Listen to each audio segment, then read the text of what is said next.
কেমন নির্বাচন আপনি প্রত্যাশা করছেন? কেমন নির্বাচন হলে যে নির্বাচনটি মানুষের কাছে গ্রহণযোগ্য হবে, যে নির্বাচনে মানুষের মতামত প্রতিফলিত হবে, যে নির্বাচনে মানুষের আশা আকাঙ্ক্ষার বাস্তবায়ন দেখা যাবে? নাজিমুর রহমান। নির্বাচন যে একটা বিষয় ছিল বিগত 3টি নির্বাচনে, সেটা এই দেশের মানুষ উপলব্ধি করতে পারেনি। আওয়ামী লীগ সরকার নির্বাচনকে এক প্রকার নির্বাসনে পাঠিয়ে দিয়েছিল।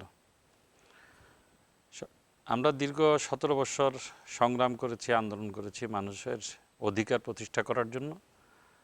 এদেশের মানুষের অধিকার বলতে আমরা প্রথমেই বুঝি তাদের অনেকগুলো ফান্ডামেন্টাল রাইটস আছে, মৌলিক অধিকার আছে, সেগুলো হলো মূল বিষয়।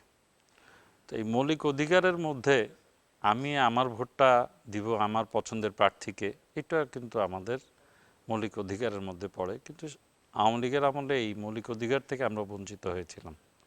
তো আমরা আশা করছি দীর্ঘ পথ পরিক্রমায় আন্দোলন সংগ্রামের মধ্য দিয়ে অন্তর্বর্তীকালীন সরকারের অধীনে যে নির্বাচনটা হচ্ছে, সেই নির্বাচনটা একটি অবাধ, সুষ্ঠু, নিরপেক্ষ নির্বাচন হবে, যেখানে মানুষ তাদের মতামত ব্যক্ত করতে পারবে, তাদের পছন্দের প্রার্থী অথবা পছন্দের দলকে তারা ভোট দিতে পারবে।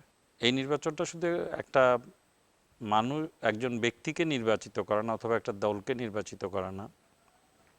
আমি মনে করি এই নির্বাচনের মধ্য দিয়ে আগামী দিনের বাংলাদেশটা কেমন হবে, এই নির্বাচনের ফলাফলের উপর অনেক কিছু নির্ভর করে। এই নির্বাচনের মধ্য দিয়ে আমরা চাই একটি আধুনিক সমৃদ্ধশালী বাংলাদেশ প্রতিষ্ঠা করতে, যেখানে মানুষের অধিকার থাকবে, যেখানে মানুষের কথা বলার স্বাধীনতা থাকবে, যেখানে শিক্ষার আলো ছড়ানো যাবে।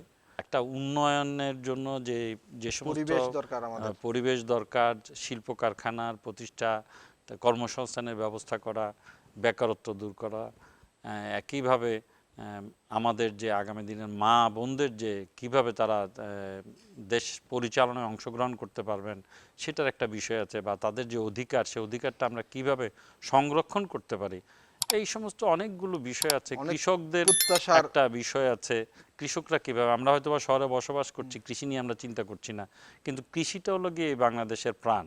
এই কৃষিটা কিভাবে চলবে, কৃষকরা কিভাবে বাঁচবে, এবং দেশ কি কৃষি বাঁচলে দেশ বাঁচবে, এটা কিন্তু একসময় আমাদের স্লোগান ছিল। তো সব কিছুই আসলে আগামী নির্বাচনের উপর নির্ভর করবে। আমরা আশা করি একটি অবাধ, সুষ্ঠু, নিরপেক্ষ নির্বাচনের মধ্য দিয়েই মানুষ তাদের অধিকারকে প্রতিষ্ঠিত করবে।